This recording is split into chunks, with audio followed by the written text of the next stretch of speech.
today I'm working on a three-tiered tray.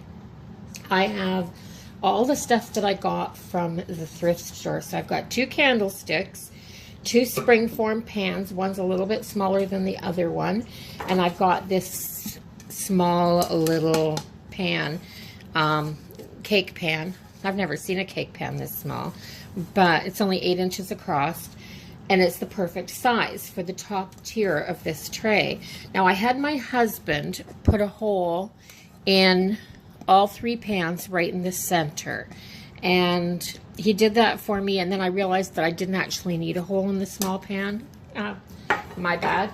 But, so what I've done is I've taken my candlesticks. I've washed everything in the sink with hot soapy water, really, really good. And then I took... After he put the hole in it, I took my candlesticks, because I'm using metal candlesticks. These are old brass candlesticks from the thrift store. So I took my candlesticks and I unscrewed them, because these old metal candlesticks have a rod that goes up the center. So I unscrewed them, put the bottom through the hole, and then screwed the bottom of the candlestick back on, and that holds the pan in place. Make it nice and tight, and that holds the pan in place. And it gives me a raised bottom on this pan, which is kind of unique. I like that. I like that it sits up just a little bit. And then if I have something in here and something down here, it'll be like it's tiered. So I did the pan that's going to be on the bottom. I did the bottom of the candlestick on here, and you have to excuse me, when I was playing around with these candlesticks, I added a touch of glue. What I did with these pans was I put a ring of glue around the inside of the spring form, and then put the bottom in and tightened it back up. And when I did, I got glue on my hands, and I just went like this, and I didn't realize, and I thought I wiped it off, but I was using Gorilla Glue, and I should have thought. Then I was playing around with these brass candlesticks, and I've got glue and patina on my hands, and I have scrubbed them and scrubbed them and scrubbed them. I've put paint thinner on them, and there's actually a layer of glue on my hands that I can't get off, that's dried there. So I'll be picking at that for a few days. So tip, if you're working with brass candlesticks and glue, wear plastic or rubber gloves or something. Put something on to protect your hands, because I may be like this for a couple of days now. So anyway, to attach these pans, I've done that. So for the bottom pan, I put the candlestick base at the bottom and the top. And then for the second pan, I did the same thing, but I reversed the candle. See how I've reversed the candle? So let's see if you can see this. The bottom of the pan, if you see that, I've got the bottom of the candlestick is at the top. So then I'm putting the 2 tops of the candlesticks together. And the reason I did that was because, just to show you, I want a nice, long, clean line, as clean as I could get, down through the center of these 2 pans. And these 2 pans are nice height between them. So what I'm going to do to attach these 2 candlesticks together is I've decided, because it's the top of both the candlesticks, and we have... Let me see if I can get this in here. We have this where the candle goes. So I have a whole bowl of corks, and I'm going through the corks, and I've found one that fits in here really, really well.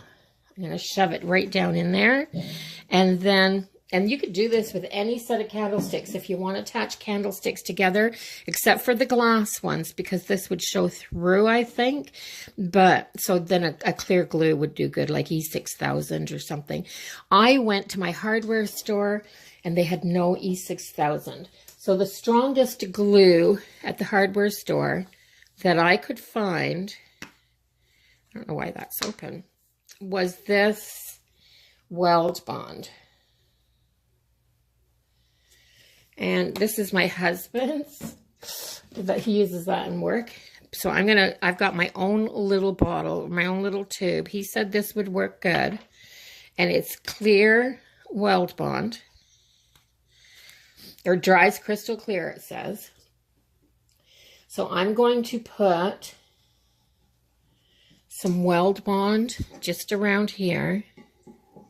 Just around the rim, because that's the only place that it's going to. Do you know what?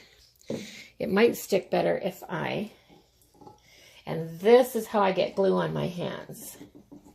I'm going to put a little bit of glue on here. Just a little bit. And slide that down in there.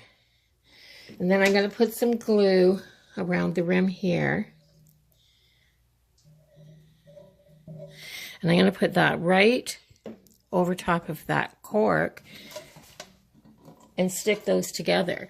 With that cork in there and that, so now what I'm going to do here is I want to line these buckles up to make sure that the buckles for the springform pan are at the front together.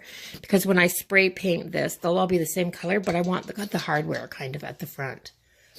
There. So that's what I've done so far.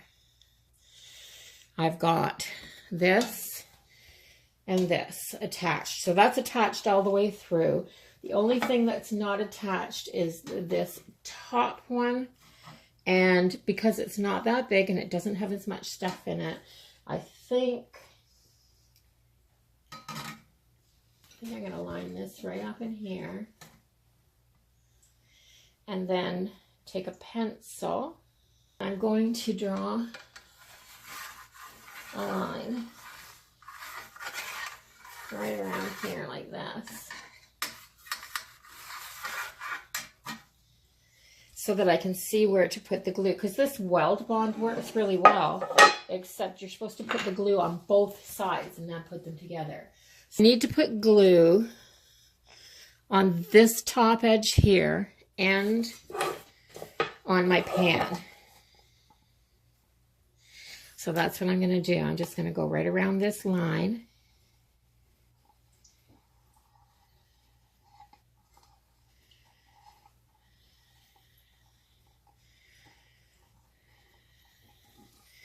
Like that.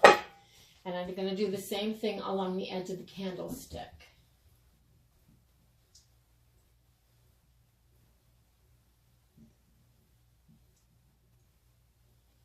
And then I'm going to take this piece and I'm going to put it on the top and see if I've got it centered. So I'm just going to turn this all the way around so it'll see if it looks like it's this. I did a pretty good job drawing the circle, I think.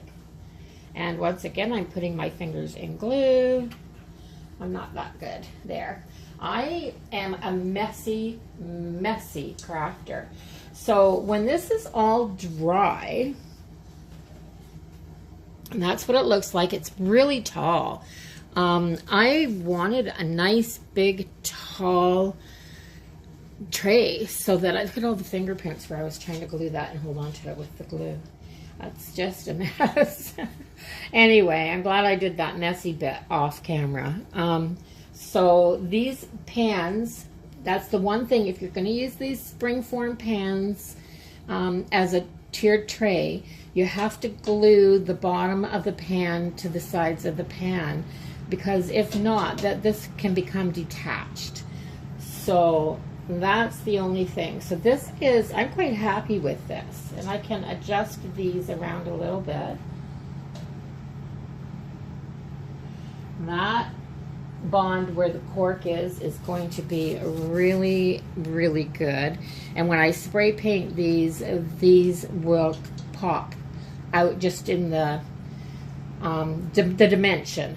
So they aren't going to be a different color. So I'm going to go and I'm going to let this dry. And it's really cold outside, so I don't know. I want to spray paint this, so I don't know if I'll be able to spray paint this. I probably won't do it today. Anyway, I'll do it tomorrow, but for you guys, it'll just be a second. In a week. Yeah, sometimes that happens. It's been a week for me. It's only been a few seconds for you guys. So I'm going to paint this. I've decided, this is together really, really well because it's had a week to dry and cure. So I've decided that I'm not going to paint the bottom because you're never going to see it anyway, no matter where it sits. So I'm going to, there's a little piece of glue on there. I'm going to start painting on this rim. So I think what I'll do is paint from the top down. I'm using my new chalky paint.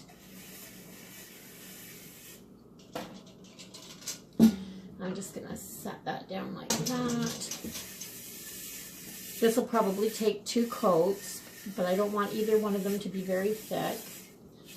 And yeah, so our local hardware store started carrying this chalk paint. And it's called Bluestone House Chalky Patina. It's industrial country furniture paint. Industrial country chalky patina furniture paint. And this color is called Grain Sack. And I think that it's a nice, lovely, oh my goodness. I just poured a bunch of paint right there. So I better use that up. Put that over there. And the local hardware store is Home Hardware. So apparently it's a line that's being carried at Home Hardware in Canada. So this is also a Bluestone House paintbrush. I decided if I was going to get the real paint, I may as well get myself a nice chalk paint paintbrush. And you don't need this, obviously. You don't need it. I've been painting chalk paint for years and haven't had a chalk paint paintbrush. I just thought I'd splurge. So, oh, there's a bristle that's come off of it. So I'm going to paint this, and I'll probably speed it up because you don't have to watch me paint the whole thing. And it'll take 2 coats. This has a nice coverage. And because it's a new paintbrush, look at, I'm losing bristles. So yeah, I'll speed this up and we can see what it looks like when it's done.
Okay, that just about does it for the first coat.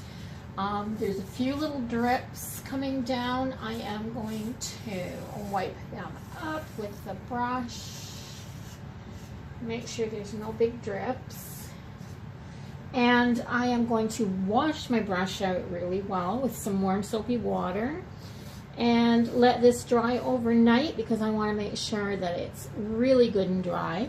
And you'll notice that I lifted up this spring, and when you lift up this spring, because I glued the bottom of the pan right into the spring form, this doesn't open up all the way anymore. So, because it won't slide, I opened this up so I could get underneath that little latch really well with the paint, and that should be the only time that I have to do it. I think it's pretty good. So I'm going to let this dry and give it a second coat, probably over the next couple of days. Again, for you guys, it'll just be a blink of an eye. And I'm losing a lot of bristles on this brush. But my goodness, there's a lot of bristles in this brush. And it's a natural brush. And I think that's pretty standard for these types of brushes. Once it stops losing those loose bristles that are in there, it should be fine. A lot of them will wash out in the first couple washes when I use it. This brush was pretty pricey. I can't remember exactly, but I mean it was over $20. And but I'll be able to use this. I've got my china cabinet, my buffet, the dresser that I want to turn into a media stand for my television, and the receivers, and a few other projects that I want to paint, and they will all be getting done with this brush. So, and this brush should last me for years. This chalky paint's drying up pretty fast, but like I said, it doesn't cure very quick. So one of the things for cleanup, I'm going to take a wet rag and I'm going to wash all around the outside of this jar and make sure there's no paint on the grooves in the lid, because if you don't be really careful and do that, then you'll seal this stuff seals like just amazingly. I've missed some and put the lids on and had to get my husband to pry the lids off. So you can do that, or you can put a piece of saran wrap over top of the jar when you put the lid on. That helps as well. But I'm just going to clean this up really, really good. I'll be back when this is dry and has another coat or two on it, and show you what it looks like. This pan, or this tray, has been sitting here for a week. I just sat it up here, and the paint's cured, and I've only done the one coat. But you can tell, like, I'm scratching this quite hard, and it takes quite a bit to get any of that off. And I can always go back in and do another coat later if I decide that I want to, but this is cured really, really well. And you can see the brush strokes and some of the pan through. And for right now, I think I'm going to live with it like that because I kind of like it. I'll get back here and show you. Like, it's tall too. It's a really nice tall tray. So I'm going to be able to put some, you know, really nice pieces on here, I think. So that's it. That's how I made my three-tiered tray. So 2 nice tall brass candlesticks, a small cake pan, and 2 springform pans that you can see a little bit in there that the paint's been messed. This one's a little better, I think, but there's little spots where the paint's been messed, and I kind of like that. It's kind of farmhouse to me, like somebody just had a tray that they needed to throw a coat of paint on. Yeah, and I probably will go back in later and give it another coat, or I may just dress it or even change the color of it. But that's the nice thing about making it myself. I have those options. So yeah, my next video, I think, is going to be, I'm just going to throw some decor that I have on here. So the next video that you see on this tray is going to be a few spring and Easter items that I'm going to decorate it with. So yeah, I hope you like this video. If you do, give it a thumbs up, one of these, a great big one. And by all means, subscribe if you want to see more projects. And don't forget to comment for sure. Let me know what you think of this. And bye-bye for now, everybody. Have a fabulous day.